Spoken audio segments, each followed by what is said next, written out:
बिस्मिल्लाहिर्रहमानिर्रहीम। अदबिस्तान के सामाईन से गुजारिश है कि वो हमारे चैनल को सब्सक्राइब करें और साथ मौजूद बेल आइकन को प्रेस करें ताकि हमारी हर आने वाली अपडेट आपको बर वक्त मिल सके। शुक्रिया। फोर कॉर्नर्स इमरान सीरीज़, मुसन्निफ मजहर कलीम MA। मेज़ पर पड़े हुए टेलीफोन की घंटी बजती है और कुर्सी पर बैठे हुए एक लंबे कद और छुरेरे जिस्म के नौजवान ने हाथ बढ़ाकर रिसीवर उठा लिया। यस, अलेक्जेंडर स्पीकिंग, नौजवान ने तेज लहजे में कहा। बॉस, मैं रेड रूम से टोनी बोल रहा हूँ, आप फौरन रेड रूम में आ जाएं, प्लीज, फौरन। दूसरी तरफ से तेज लहजे में कहा गया और इसके साथ ही राब्ता खत्म हो गया। ओह, क्या हो गया है? अलेक्जेंडर ने बड़बड़ाते हुए कहा और फिर रिसीवर कैडल पर रखकर वो कुर्सी से उठा और दौड़ता हुआ कमरे के दरवाजे की तरफ बढ़ गया। मुख्तलिफ राहदारियों से गुजरने के बाद वो एक कमरे में दाखिल हुआ जहां एक बड़ी सी मशीन के साथ स्टूल पर एक पस्ता कामत नौजवान बैठा था। क्या हुआ टोनी? अलेक्जेंडर ने हैरत भरे लहजे में कहा। बॉस, ये देखें, ये सारे पिंजरे खाली हैं। मैंने चीफ टाइगर से रिपोर्ट लेने के लिए ट्रांसमीटर कॉल की थी, लेकिन जब कोई जवाब ना मिला तो मैंने सिचुएशन चेक की। टोनी ने स्टूल से उठते हुए कदरे घबराए हुए लहजे में कहा। क्या मतलब? पिंजरे कैसे खाली हो सकते हैं? अलेक्जेंडर ने बौखलाए हुए अंदाज में कहा और मशीन पर झुक गया जिस पर मौजूद स्क्रीन पर एक जंगल में मौजूद पिंजरे नजर आ रहे थे, लेकिन ये सारे पिंजरे खाली थे। ओह, इसका मतलब है कि वहां कोई लंबी गड़बड़ हुई है। 06 मशीन ऑन करो जल्दी, अलेक्जेंडर ने चीखते हुए कहा। वो इसकी स्पेशल फ्रीक्वेंसी तो बताएं, इसके बगैर तो। टोनी ने एक कोने में रखी हुई मशीन की तरफ बढ़ते हुए कहा। ये मशीन कवर से ढकी हुई थी। फिर जब तक टोनी कवर हटाता, अलेक्जेंडर ना सिर्फ इसके करीब पहुंच चुका था बल्कि इसे स्पेशल फ्रीक्वेंसी भी बता दी थी। इस मशीन के ऊपर खासी बड़ी स्क्रीन थी, लेकिन यह स्क्रीन छोटे छोटे मुख्तलिफ हिस्सों में तकसीम थी।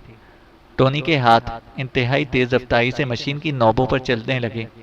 वो स्पेशल फ्रीक्वेंसी एडजस्ट करता रहा और फिर फ्रीक्वेंसी एडजस्ट करने के बाद इसे मशीन के मुख्तलिफ बटन दबाने शुरू कर दिए और मशीन के हर हिस्से पर झमाके से होने लगे। अलेक्जेंडर की नजरें स्क्रीन पर जमी हुई थीं। चंद लम्हों बाद स्क्रीनों पर मुख्तलिफ कमरे नजर आने लगे और फिर एक कोने में नजर आने वाले बड़े से कमरे का मंजर देखते ही वो दोनों बुरी तरह उछल पड़े, क्योंकि हॉल कमरे में 18-19 अफराद नजर आ रहे थे। वो एक दूसरे से बातें कर रहे थे, लेकिन इनकी आवाजें सुनाई ना दे रही थी। ओह, ये वही लोग हैं जिन्हें इस सेंटर में भेजा गया था, लेकिन सेंटर का तो कोई आदमी नजर नहीं आ रहा, अलेक्जेंडर ने हैरत भरे लहजे में कहा। इधर 4 नंबर में देखें, टोनी ने कहा और अलेक्जेंडर की नजरें स्क्रीन के एक और हिस्से की तरफ रह गईं। ओह, ये 8 यहाँ मरे पड़े हैं, इनके जिस्म गोलियों से छलनी हैं, लेकिन वो चीफ टाइगर कहाँ है? अलेक्जेंडर ने कहा। ओह, वो इस हॉल कमरे में है, ये देखें, ये इस औरत के पैरों के पास इसकी टांग नजर आ रही है। टोनी ने इस हॉल कमरे की स्क्रीन पर एक जगह उंगली रखते हुए कहा। ओह हाँ, ये भी मर चुका है, इस पर तो बेपनाह तशद्दुद हुआ है, अलेक्जेंडर ने सर हिलाते हुए कहा, क्योंकि वहां से अब चंद आदमी हट गए थे और फर्श पर पड़ी हुई टाइगर की लाश साफ नजर आने लग गई थी। इसका जिस्म बुरी तरह उधड़ा हुआ था। वाकई ऐसे लगता था जैसे इस पर बेपनाह तशद्दुद किया गया हो। तुम इन्हें चेक करते रहो, मैं ग्रेट बॉस से बात करता हूँ, अलेक्जेंडर ने टोनी से कहा और भागता हुआ दरवाजे से बाहर निकला और फिर इससे मुख्तलिफ राहदारियां इतनी तेजी से क्रॉस की जैसे इसके पाँव में मशीन नस्ब हो गई हो, और चंद लम्हों बाद ही वो वापस उसी कमरे में पहुंच गया जहां इसे टोनी की कॉल रिसीव की थी। कुर्सी पर बैठते ही इसने मेज की दराज खोली और फिर इसमें से एक छोटा सा बॉक्स निकाला और इसकी साइड से इसने एरियल का सिरा निकालकर इसे ऊपर बुलंद करना शुरू कर दिया। इस बॉक्स पर सिर्फ एक ही बटन था। एरियल पूरी तरह बुलंद करने के बाद इसने बॉक्स का बटन दबा दिया। दूसरे लम्हे एरियल के आखिरी सिरे से हल्के नीले रंग की शुआएं सी निकलकर इस तरह गर्दिश करने लगी कि इनकी गर्दिश से एक सितारा सा बन गया। साथ ही बॉक्स से एक तेज सीटी की आवाज निकलेगी। Hello hello, main headquarter attending, और डब्बे में से अचानक सीटी की तेज आवाज की बजाय एक मशीनी सी आवाज बरामद हुई। Alexander, from the point 31, great chief boss से बात कराओ, ओवर, अलेक्जेंडर ने तेज आवाज में कहा। ओके, ओवर, दूसरी तरफ से कहा गया और फिर चंद लम्हों के खामोशी के बाद ग्रेट चीफ बॉस की बावकार सी आवाज सुनाई दी। Yes, great chief boss attending. क्या बात है अलेक्जेंडर, तुमने रेस ट्रांसमीटर क्यों इस्तेमाल किया है? क्या इमरजेंसी है? और ग्रेट चीफ बॉस की सख्त आवाज सुनाई दी। बॉस, इंतहाई हैरत अंगेज रिपोर्ट है। बॉस, टी लाइन के पॉइंट 31 पर आपने जिन अफराद को भेजा था वो आज़ाद हो गए हैं और चीफ टाइगर और उनके सारे साथी खत्म हो गए हैं। ओवर, अलेक्जेंडर ने कहा। क्या क्या कह रहे हो? ये कैसे मुमकिन है? चीफ टाइगर ने मुझे रिपोर्ट दी थी कि इसने इन्हें स्पेशल पिंजरों में रखा है। ओवर, ग्रेट चीफ बॉस ने बुरी तरह चीखते हुए कहा। यस बॉस, मेरे असिस्टेंट टोनी ने राब्ता रिपोर्ट लेने के लिए ट्रांसमीटर कॉल की, लेकिन कॉल रिसीव ना होने पर इसने स्पेशल स्क्रीन मशीन ऑन की तो पिंजरे खाली नजर आए। इस पर इसने मुझे रेड रूम में बुलाया। मैंने 06 मशीन ऑन की, तब मैंने देखा कि बड़े कमरे में वो सब लोग इकट्ठे हैं और चीफ टाइगर की लाश पड़ी हुई दिखाई दी। इस पर बेपनाह तशद्दुद भी किया गया है। ओवर, अलेक्जेंडर ने कहा। ओह, यकीनन उन्होंने इससे हेडक्वार्टर के बारे में तफसीलात मालूम करने की कोशिश की होगी, लेकिन वो तो इस बारे में कुछ भी नहीं जानता। लेकिन अब इनको ख़त्म हो जाना चाहिए। अब मैं मजीद बर्दाश्त नहीं कर सकता। तुम्हारे सेक्शन में 85 मशीन तो है ना? ओवर, ग्रेट चीफ बॉस ने कहा। यस बॉस, मौजूद तो है। ओवर, अलेक्जेंडर ने जवाब दिया। उसे इसीलिए रखा गया था। तुम उसे ऑन करो। इसकी खुसूसी फ्रीक्वेंसी 31031 है। जल्दी से उसे ऑन करके फायर खोल दो। इस तरह पूरा 1130 सेंटर ही सफाई हस्ती से गायब हो जाएगा। ओवर, ग्रेट चीफ बॉस ने कहा। Yes boss. ओवर, अलेक्जेंडर ने कहा। जल्दी करो, कहीं वो हाथ से निकल ना जाए। और फायर करके फिर चेक करो और मुझे फौरन रिपोर्ट दो। Over and all, great chief boss ने कहा, और इसके साथ ही राब्ता खत्म हो गया। अलेक्जेंडर ने जल्दी से रेस ट्रांसमीटर का बटन ऑफ किया तो एरियल पर शुआओं का सितारा गायब हो गया और इसने जल्दी से एरियल वापस अंदर धकेला और फिर इसे वापस दराज में रखकर वो भागता हुआ वापस इसी कमरे की तरफ बढ़ गया जहां टोनी मौजूद था। क्या पोजीशन है टोनी? अलेक्जेंडर ने रेड रूम में दाखिल होते ही कहा। बॉस, वो सब हाईवे पर पहुंच गए हैं। ये देखें, वो हैंगर खोलकर हेलीकॉप्टर बाहर निकाल रहे हैं। टोनी ने कहा। ओह ओह, मुझे जल्दी करनी चाहिए, अलेक्जेंडर ने तेज लहजे में कहा और भागता हुआ कमरे के एक कोने में मौजूद अलमारी की तरफ बढ़ गया। इसने अलमारी खोली और इसके निचले खाने से इसने एक बड़ी सी मशीन को बाहर खींच लिया। वो अब आसानी बाहर आ गई। अलेक्जेंडर उसे धकेलता हुआ एक दीवार तक ले गया और इसकी साइड में मौजूद तार खींचकर इसने दीवार में मौजूद एक पिन में फिट किया और फिर मशीन के मुख्तलिफ बटन तेजी से दबाने शुरू कर दिए। मशीन में जिंदगी की लहर सी दौड़ गई। बॉस, अब वो हेलीकॉप्टरों में सवार होने लग गए हैं। 2 हेलीकॉप्टर हैं, दूर खड़े टोनी ने चीख कर कहा। अभी उन्होंने छत भी खोलनी होगी, अलेक्जेंडर ने कहा और जल्दी से एक नॉब घुमाकर इसकी टारगेट फ्रीक्वेंसी सेट करना शुरू कर दी। जब डायल पर मखसूस फ्रीक्वेंसी सेट हो गई तो इसने जल्दी से मजीद बटन दबाने शुरू कर दिए और मशीन के दरमियान लगी हुई स्क्रीन रोशन हो गई।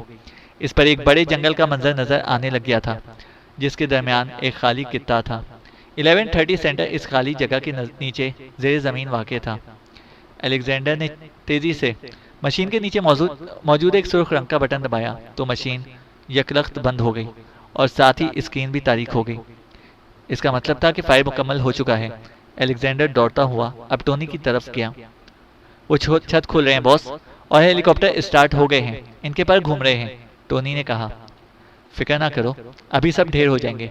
फायर होने में अब सिर्फ चंद लम्हे और लगेंगे, अलेक्जेंडर ने टोनी के करीब पहुंचते हुए कहा।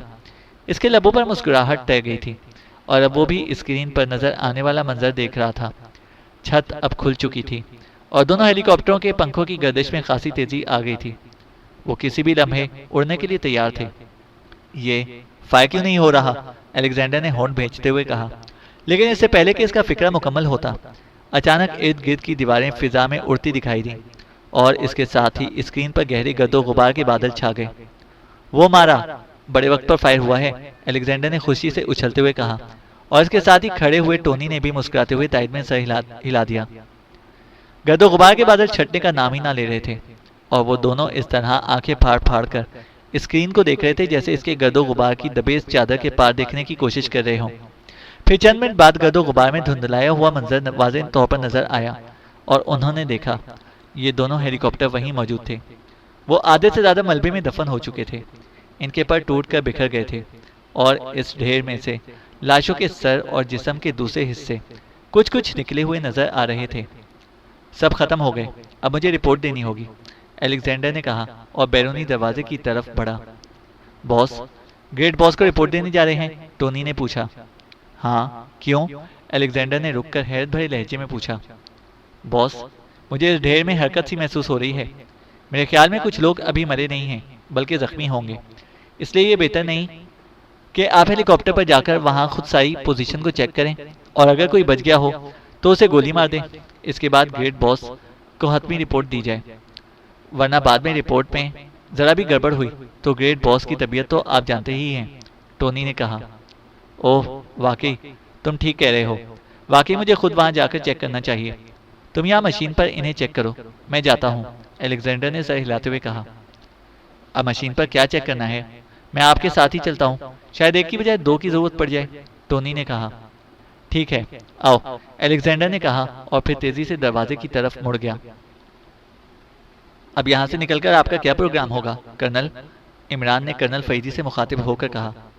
वो चीफ टाइगर को तो कुछ जानता ही ना था, और यहाँ भी कोई ऐसा क्ल्यू मौजूद नहीं है जिससे फोर कॉर्नर्स के हेडक्वार्टर को तलाश किया जा सके, कर्नल फरीदी ने होंठ काटते हुए जवाब दिया। मुझे मालूम है कहाँ है फोर कॉर्नर्स का हेडक्वार्टर, तीसरी कुर्सी पर बैठे हुए मेजर प्रमोद ने खुश्क लहजे में कहा, और इमरान और फरीदी दोनों चौंक कर उसे देखने लगे। दोनों के चेहरों पर बेपनाह हैरत थी। यह हेडक्वार्टर नाराग के शुमाल मशरिक में मौजूद तवील पहाड़ी सिलसिले के नीचे है, मेजर प्रमोद ने इन दोनों अजीम जासूसों की हैरत से महजूज होते हुए कहा। तुम्हारा मतलब टासाका पहाड़ी इलाके से है? कर्नल फरीदी ने मुस्कुराते हुए कहा। हाँ, बिल्कुल वही, मेजर प्रमोद ने जवाब दिया। तुमने कैसे अंदाजा लगाया? कर्नल फरीदी ने पूछा, क्योंकि इमरान खिलाफे मामूल खामोश बैठा था। मैं जब ताबूतों वाले मशीन रूम से निकलकर रेड राहदारी में आया और फिर वहां अचानक राहदारी की एक साइड गायब होकर हम पर फायर खोला गया था, तो मैंने एक लम्हे में टासाका पहाड़ी की सबसे बुलंद चोटी को देख लिया था। आप जानते हैं कि टासाका पहाड़ी की चोटी पर जब सूरज गुरूब होने के करीब हो तो इंतहाई हैरत अंगेज मंजर होता है। ऐसे लगता है जैसे नीले रंग की शुआएं चोटी के गिर्द नाच रही हों। मैंने यही मंजर देखा था, लेकिन सिर्फ एक लम्हे के लिए। इसके बाद यकलख्त मंजर गायब हो गया था। यह अड्डा यकीनन इन पहाड़ियों के अंदर है, और शायद किसी वजह से इसका ऊपर वाला हिस्सा खोला गया था, जिससे ये मंजर नजर आया, और यह हिस्सा बंद होते ही गायब हो गया था, मेजर प्रमोद ने जवाब दिया। ओह, वेरी गुड, तुमने वाकई मसला हल कर दिया, कर्नल फरीदी ने मुस्कुराते हुए कहा। मेजर साहब दुरुस्त कह रहे हैं, और अब मैं मजीद इसमें इजाफा कर दूं कि यह हेडक्वार्टर टासाका पहाड़ियों के एन इस सिलसिले के नीचे है, जिसे जोग्राफियाई इस्तिलाह में कैमल बैक कहा जाता है। ये मैं इसलिए कह रहा हूँ कि मैंने इस मशीन रूम में मौजूद कोड वर्ड्स में फ़ाइलों का मुताला किया था। इसमें इस हॉल, असलाह खाना और मशीनों की तफसीलात थी, लेकिन इस पूरे सेंटर के मुतालिक वहाँ एक लफ्ज़ कैमल बैक दर्ज था, और इस वक्त तो ये लफ्ज़ मेरी समझ में नहीं आया था। लेकिन अब मेजर प्रमोद के टासाका पहाड़ियों के सिलसिले में बात होने पर इस लफ्ज़ के असल मायने सामने आ गए हैं, इमरान ने जवाब दिया। ओह इमरान साहब, ये तो और भी अच्छा है। इस तरह हम तवीलो अरीज पहाड़ी सिलसिले में भटकने से बच गए। कैमल बैक तो एक महदूद जगह है, मेजर प्रमोद ने सर हिलाते हुए कहा। अब इतनी महदूद जगह भी नहीं है। बहरहाल अब फिर भी मसला हल हो गया है। एक बात मुझे भी मालूम है कि इस हेडक्वार्टर में वो ताबूतों वाला हॉल इस जगह के करीब है जहाँ टी बांस की मशहूर दलदल है। वो मैं इसलिए कह रहा हूँ कि मैंने हॉल की बैरूनी राहदारी से जब बाहर छलांग लगाई थी तो नीचे ज़मीन पर गिरते हुए मुझे मिट्टी से दलदल की मानूस सी बदबू महसूस हुई थी। इससे जाहिर होता है कि वो जगह दलदल के करीब थी, लेकिन इससे पहले मैं इस बात का यकीन ना कर सकता था कि दलदल कौन सी है, क्योंकि बर-ए-आज़म कीमिया के तूलो अर्ज़ में बेशुमार दलदलें फैली हुई हैं, लेकिन टासाका पहाड़ी सिलसिले में एक ही दलदल है जिसे टी मास कहते हैं, कर्नल फरीदी ने कहा। हम ख्वामा ख्वाह बेचारे चीफ टाइगर की खाल उधेड़ने में मसरूफ रहे। मसला तो सैफ अली की कॉन्फ्रेंस से ही हल हो सकता था, इमरान ने मुस्कुराते हुए कहा। फिर अब क्या प्रोग्राम है? 2 हेलीकॉप्टर यहाँ मौजूद हैं, मेजर प्रमोद ने कहा। प्रोग्राम क्या होना है? नाराग पहुंचकर पहले किसी अच्छे से होटल में डिनर खाएंगे और इसके बाद लेफ्ट राइट करते हुए टासाका पहाड़ियों में पहुंच जाएंगे, इमरान ने कहा। मेरा ख्याल है कि हमें हेडक्वार्टर पर इकट्ठा हमला करने की बजाय अलग-अलग अपने तौर पर रेड करना चाहिए। इस तरह यकीनन वो लोग बौखला जाएंगे और ऐसी सूरत में कामयाबी के इम्कानात ज़्यादा वाजे हो जाते हैं, कर्नल फरीदी ने संजीदा लहजे में कहा। बिल्कुल ठीक कर्नल साहब, बल्कि मेरा तो ख्याल है कि हमें एक दूसरे के प्रोग्राम के मुतालिक भी इल्म ना हो। इस तरह हम ज़्यादा आसानी से काम कर सकते हैं, मेजर प्रमोद ने जवाब दिया। तुम्हारी क्या राय है? कर्नल फरीदी ने इमरान की तरफ देखते हुए कहा। जो राय पंचों की वही सरपंच की, इमरान ने मुस्कुराते हुए कहा और उठकर खड़ा हो गया। इमरान के इस जवाब पर कर्नल फरीदी तो कहका मारकर हंस पड़ा, जबकि मेजर प्रमोद ने होंठ भींच लिए, क्योंकि उसे इमरान का ये अंदाज़े तफाखिर कतई पसंद ना आया था कि वो इनको तो पंच कहे और अपने आप को सरपंच, लेकिन वो सिर्फ होंठ भेजकर खामोश हो गया। इसने कोई तबसरा ना किया था। इमरान के उठते ही वो दोनों भी उठकर खड़े हो गए। इस वक्त वो एक छोटे से कमरे में थे। इनके सारे साथी हेलीकॉप्टर स्टैंड की तरफ गए थे। मुझे ट्रांसमीटर कॉल पर अपने आदमी फौरन तलब करने होंगे, क्योंकि मेरे सिर्फ 2 आदमी जिंदा बचे हैं, प्रमोद ने खुश्क लहजे में कमरे के दरवाजे की तरफ बढ़ते हुए कहा। शायद मुझे भी ज़रूरत पड़ जाए, क्योंकि जीरो फोर्स की खासी नफरी ख़त्म हो गई है। बहरहाल मैं नाराग पहुंचकर सोचूंगा, कर्नल फरीदी ने सर हिलाते हुए जवाब दिया। मेजर, आप हेलीकॉप्टर ट्रांसमीटर से कॉल कर लें। फिजा की बुलंदी पर कॉल होने से इसके कैच होने के इम्कानात ख़त्म हो जाएंगे, इमरान ने बड़े खुलूस भरे लहजे में मेजर प्रमोद से कहा, और मेजर प्रमोद ने सर हिला दिया। इसके बाद वो तीनों एक ही राहदारी से गुजरते हुए एक बड़े से बंद शेड में आ गए। यहाँ न सिर्फ हेलीकॉप्टर मौजूद थे, बल्कि इन तीनों के साथी भी मौजूद थे। कॉन्फ्रेंस खत्म हो गई। मेरा तो ख्याल था कि हमें मजीद 1 साल इंतजार करना पड़ेगा, कैप्टन हमीद ने मुंह बनाते हुए आगे बढ़कर कर्नल फरीदी से कहा। 1 साल? अरे नहीं, तुम 9 माह में ही फारिग हो जाओगे, इमरान ने मुस्कुराते हुए कहा, और फिर तेज तेज कदम उठाता अपने साथियों की तरफ बढ़ गया। कैप्टन हमीद ने घूर कर उसे देखा, लेकिन इसकी बात का कोई जवाब ना दिया, और फिर वो सब हेलीकॉप्टरों में सवार होने लगे। ऊपर छत खोलने का फरीजा इमरान ने अपने जिम्मे ले लिया था। एक बड़े हेलीकॉप्टर में इमरान और इसके साथी थे, जबकि दूसरे हेलीकॉप्टर में कर्नल फरीदी और मेजर प्रमोद अपने साथियों के साथ थे। दोनों ही हेलीकॉप्टर खासे बड़े और ट्रांसपोर्ट टाइप के हेलीकॉप्टर थे, इसलिए वो सब आसानी से इन हेलीकॉप्टरों में समा गए। इमरान वाले हेलीकॉप्टर की पायलट सीट सफदर ने संभाली हुई थी, जबकि दूसरे हेलीकॉप्टर की पायलट सीट मेजर प्रमोद के पास थी। इमरान ने दीवार पर लगे हुए छत को खोलने वाले कंप्यूटर को ऑन किया और वापस अपने हेलीकॉप्टर की तरफ बढ़ने लगा।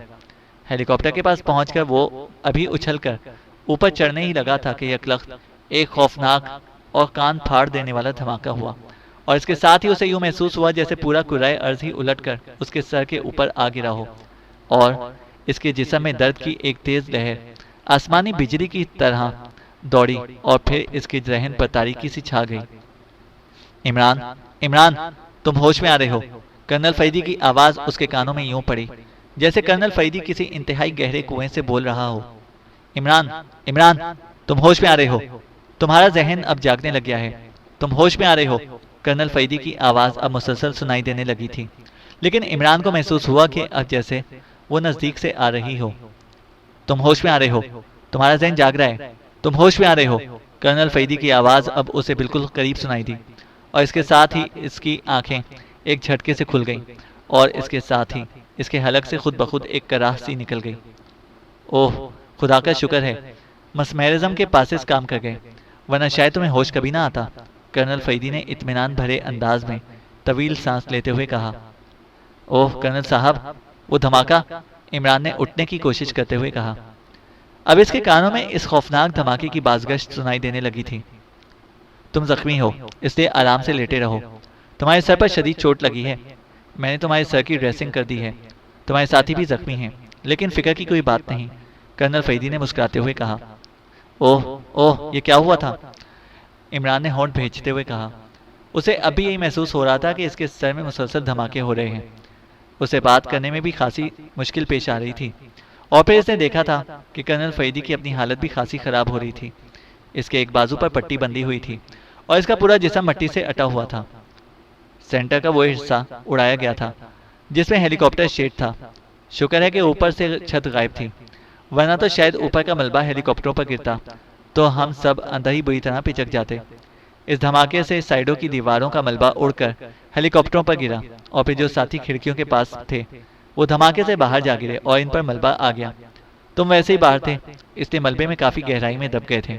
मेजर प्रमोद, कैप्टन हमीद और तुम्हारे साथी सफदर को होश रहा, और उन्होंने पहले अपने आप को बड़ी मुश्किल से बाहर निकाला, और इसके बाद उन्होंने बाकी लोगों को मलबे से बाहर खींचा। तुम सबसे आखिर में बरामद हुए थे, लेकिन मेरे बाजू पर चोट लगी थी और सर पर भी मामूली सी चोट आई थी, लेकिन मैं जल्द ही होश में आ गया और इसके बाद जो जो लोग होश में आते गए हमने मिलकर सबकी ड्रेसिंग की। सबसे ज़्यादा हालत ख़राब तुम्हारी थी। तुम्हारे सर पर गहरा जख्म आया था और तुम्हारी हालत बता रही थी कि तुम्हें होश आना मुश्किल है। कैप्टन हमीद ने सोचा कि ऐसी सूरत में आखिरी चाराकार मस्मेरिज्म का ही रह जाता है।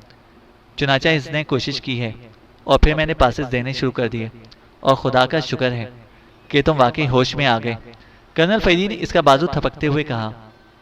ओह, कैप्टन हमीद का बेहद शुक्र है जो अब इसने वक्त पर सही मशवरा देना शुरू कर दिया है, इमरान ने मुस्कुराते हुए कहा। मैंने कसम खा रखी थी कि अब तुमसे बात नहीं करूंगा, लेकिन तुम्हारी हालत देखकर मेरी कसम टूट गई और फिर मैंने तुम्हें खुद पासेस देने शुरू कर दिए। लेकिन जब होश में ना आए तो फिर कर्नल फरीदी ने ऐसा करना शुरू कर दिया। बहरहाल मुझे खुशी है कि तुम्हें होश आ गया, साथ खड़े कैप्टन हमीद ने मुस्कुराते हुए जवाब दिया। इसके लहजे से वाकई खुलूस टपक रहा था। अरे, वो कसम तुमने खा ली थी? कमाल है, मैं तो उसे ढूंढता ही रह गया था, इमरान ने हैरान होते हुए कहा। क्या मतलब, किसे ढूंढते रहे? कैप्टन हमीद ने चौंक कर पूछा। अरे, वो जो मैंने अपने डब्बे में अपने लिए बचा कर रखी थी, वो चमचम जैसी, इमरान ने कहा और कर्नल फरीदी ने कहकहा लगाया और साथ ही कैप्टन हमीद भी हंस पड़ा। वो समझ गया था कि इमरान मिठाई की बात कर रहा है। इसे चमचम नामी मिठाई के वजन पर कसम नामी मिठाई खुद घर ली थी। ये मिठाई बड़ी सख्त होती है और नकली बतीसी वाले उसे नहीं खा सकते, और मैं तो तुम्हारी बतीसी बचाई थी, कैप्टन हमीद ने हंसते हुए कहा। ओह, तो तुम्हारे दांत वाकई टूटने के बाद निकल आए हैं। मुबारक हो कर्नल साहब, अब बच्चा जवान होने लगा है, इमरान ने भी तुर्की बतुर्की जवाब दिया। वो अब उठकर बैठ चुका था। इमरान साहब को होश आ गया? मैं यही पता करने आया था, उसी लम्हे कमरे में मेजर प्रमोद ने दाखिल होते हुए कहा। इस उम्र में होश आया भी तो क्या आया, क्यों कैप्टन हमीद, इमरान ने मुस्कुराते हुए कहा और कर्नल फरीदी हंस पड़ा। जबकि मेजर प्रमोद को चौंके इमरान और कैप्टन हमीद के दरमियान होने वाले मजाक का इल्म ना था, इसलिए वो हैरत से कर्नल फरीदी और इमरान को देखने लगा। इसका इमरान को देखने का अंदाज ऐसा था जैसे उसे इसकी दिमागी सेहत पर शक गुजर रहा हो। इन दोनों बच्चों की चोंचें लड़ रही थीं। बाकी साथियों का क्या हुआ? कर्नल फरीदी ने मुस्कुराते हुए कहा। वो सब होश में आ गए हैं, मेजर प्रमोद ने हंसते हुए कहा। वो इस वक्त एक छोटे से कमरे में थे और यहाँ इनके अलावा कोई और ना था। इमरान अब बाकायदा उठने की कोशिश शुरू कर दी थी। कर्नल फरीदी ने आगे बढ़कर उसे सहारा दिया और फिर इमरान कर्नल फरीदी की मदद से उठकर खड़े होने में कामयाब हो गया। इसके सर पर शदीद चोटें आई थीं। वैसे इसके जिस्म की कोई हड्डी ना टूटी थी, सिर्फ जख्म और खराशें थीं, लेकिन दिमागी चोट की वजह से उसका आसाबी तवाज़ुन पूरी तरह दुरुस्त काम ना कर रहा था। यही वजह थी कि उसे खड़े होने और तवाज़ुन बरकरार रखने में खासी मुश्किल पेश आ रही थी। इस छोटे से कमरे से निकलकर वो एक और छोटे से कमरे में पहुंच गए, जहां इमरान के चंद साथियों के साथ साथ दूसरे लोग भी जख्मी हालत में मौजूद थे और जो दुरुस्त थे वो इनकी मरहम पट्टी करने और बेहोश साथियों को होश में लाने में की कोशिश में मसरूफ़ थे। इनके बाकी साथी तीसरे मुल्हका कमरे में थे। क्योंकि कमरे छोटे थे इसलिए इन्हें अलहदा-अलहदा रखा गया था। मुझे तुम्हारी फिक्र थी इमरान, कर्नल साहब ने बताया था कि तुम होश में आ गए हो, जूलिया ने इमरान को देखते ही पुरशौक लहजे में कहा। इसकी अपनी दोनों टांगों पर पट्टी बंधी हुई थी और उसे फौरी तौर पर चलने फिरने से मना कर दिया था। शुक्र है कोई तो मेरी फिक्र करने वाला भी हो। शुक्रिया जूलिया, इमरान ने कहा और जूलिया बेइख्तियार मुस्कुरा दी। मेरा ख्याल है कि अब हमें बजाय मेन हेडक्वार्टर जाने के किसी बड़े अस्पताल का रुख करना चाहिए। ये टूट फूट तो खासी ज़्यादा हो चुकी है, इमरान ने इधर उधर देखते हुए कहा। तुम्हारे साथी ज़्यादा जख्मी हुए हैं क्योंकि तुम्हारा हेलीकॉप्टर हमारी निस्बत दीवार से करीब था, इसलिए तुम्हारे लिए यही बेहतर है कि तुम सबसे पहले किसी अस्पताल में जाओ, कर्नल फरीदी ने कहा। सर, एक हेलीकॉप्टर आ रहा है, अचानक हॉल में कर्नल फरीदी के एक साथी ने दाखिल होते हुए कहा और इसकी बात सुनकर सब चौंक पड़े। मैं देखता हूँ, कर्नल फरीदी ने कहा और फिर वो और मेजर प्रमोद तेजी से हॉल से बाहर निकल गए। इमरान ने तेजी से कदम आगे बढ़ाने की कोशिश की, लेकिन उसे यकलक चक्कर सा आ गया और इसने बेख्तियार दोनों हाथों से अपना सर थाम लिया। क्या हुआ, तुम ठीक हो? जूलिया ने नीचे बैठे पूछा। मेरा ख्याल है कि मुझे वाकई इंतहाई गहरे जख्म आए हैं, वरना आम से जख्मों से मेरी ये हालत नहीं हो सकती, इमरान ने हाथ हटाकर इंतहाई संजीदा लहजे में कहा। हाँ, कर्नल फरीदी बता रहे थे कि तुम्हारा जख्म बेहद गहरा है और इसकी नौयत ऐसी है कि या तो तुम्हें होश ही ना आ सकेगा और अगर होश आया तो दिमागी तवाज़ुन में गड़बड़ का भी अंदेशा है, जूलिया ने होंठ काटते हुए कहा। होश तो खैर मस्मेरिज्म के पासेस की वजह से आ गया, लेकिन दिमागी गड़बड़ वाली बात दुरुस्त लगती है, इमरान ने इंतहाई संजीदा लहजे में कहा। क, क्या मतलब? क्या तुम्हारा दिमाग ठीक से काम नहीं कर रहा? जूलिया ने बुरी तरह चौंकते हुए कहा। इसकी आंखों और चेहरे पर शदीद परेशानी के आसार नुमायां हो गए थे और इस कमरे में मौजूद इमरान के दूसरे साथी चौहान और सिद्दीकी भी तशवीश भरी निगाहों से इमरान को देखने लगे। हाँ, मेरी आंखों में गड़बड़ हो गई है, इमरान ने कहा। इसका लहजा वाकई बेहद संजीदा था। क्या मतलब? साफ साफ बताओ, ये तो बहुत सीरियस बात है, जूलिया ने चीखते हुए कहा। साफ साफ बता दूं? इमरान ने कहा। हाँ हाँ बताओ, तुमने कैसे आंखों में गड़बड़ का होने का एहसास महसूस किया है? जूलिया ने कहा। तुम मुझे पहले से ज़्यादा खूबसूरत नजर आने लगी हो, इमरान ने उसी तरह संजीदा लहजे में कहा। और जूलिया पहले तो इमरान हैरत से इमरान को देखती रही, जैसे इसके फिक्रे का मतलब समझ ना सकी हो। लेकिन फिर सिद्दीकी और चौहान की हल्की सी हंसी ने इमरान का मतलब उसे समझा दिया। सही सही बताओ, मजाक मत करो, जूलिया ने कदरे शर्मीले लहजे में कहा। कहो तो स्टाम्प पेपर पर लिख दूं? पहले तो मुझे चुड़ैल और हथनी की सौतेली बहन लगती थी, लेकिन अब तो क्लोपत्रा भी तुम्हारे हुस्न के सामने शर्मिंदा है, इमरान ने इस बार मुस्कुराते हुए कहा। बकवास मत करो, तुम्हें तो हर वक्त मजाक छूटता रहता है, जूलिया ने मसनूई खफगी भरे लहजे में कहा। मेरा ख्याल है कि इमरान साहब का दिमागी तवाज़ुन इस चोट लगने से ज़्यादा दुरुस्त हो गया है, सिद्दीकी ने कहा। और इस बार चौहान के हलक से बेइख्तियार कहकहा निकल गया और जूलिया ने शर्मा कर मुंह दूसरी तरफ कर लिया। हाँ, ऐसा भी मुमकिन है, लेकिन फिर तुम दोनों मुझे बदसूरत क्यों नजर आने लगे हो? इमरान ने कहा और फिर आहिस्ता आहिस्ता आगे बढ़ने लगा। इस बार जूलिया के हलक से कहकहा निकला था और सिद्दीकी और चौहान भी बेइख्तियार हंस दिए। इमरान साहब बात करने से टलते नहीं, सिद्दीकी ने शर्मिंदा से लहजे में कहा। वो बहुत अजीम आदमी है सिद्दीकी, मेरा तो ख्याल है कि पाकेशिया तो क्या, दुनिया भर में इसकी टक्कर का कोई आदमी मौजूद नहीं है, चौहान ने कहा। बस बस, तुम्हारी तारीफों ने ख्वाह मख्वा उसका दिमाग खराब कर रखा है, जूलिया ने मुंह बनाते हुए कहा। और चौहान और सिद्दीकी दोनों ही मुस्कुराकर खामोश हो गए। इमरान आहिस्ता आहिस्ता चलता हुआ साथ वाले कमरे में पहुंचा तो उसके बाकी साथी सिवाय सफदर के यहीं मौजूद थे। इन सब के जिस्मों से मुख्तलिफ हिस्सों से पट्टियां बंधी हुई थीं। ये तो मुजरिमों का अड्डा है या कोई बाकायदा अस्पताल? सारे मरीजों की मरहम पट्टी का सामान मौजूद था यहाँ, इमरान ने हैरान होते हुए सफदर से कहा, जो तनवीर के बाजू पर पट्टी बांधने में मसरूफ था। यहाँ से खासा सामान था फर्स्ट एड का, कर्नल फईदी ने उसे तलाश किया था, सफदर ने उठते हुए जवाब दिया। उसी लम्हे बाहर से फायरिंग की आवाज़ सुनाई दी और सफदर बिजली की सी तेजी से बैरूनी दरवाजे की तरफ लपका। इमरान ने भी तेजी से कदम उठाए, लेकिन फिर इसने दोनों हाथों से सर थाम लिया। उसे फिर चक्कर आने लग गए थे। तेजी से कदम उठाते ही इसका सर चकरा जाता था। अलबत्ता आहिस्ता चलते वक्त ऐसी कोई तकलीफ ना होती थी। चुनाचा चक्कर खत्म होते ही वो आहिस्ता आहिस्ता दरवाजे की तरफ बढ़ने लगा। इसके चलने का अंदाज देखकर एक लम्हे के लिए भी एहसास ना होता था कि ये वही इमरान है जिसकी तेजी और फुर्ती से बिजली भी शर्मा जाती थी।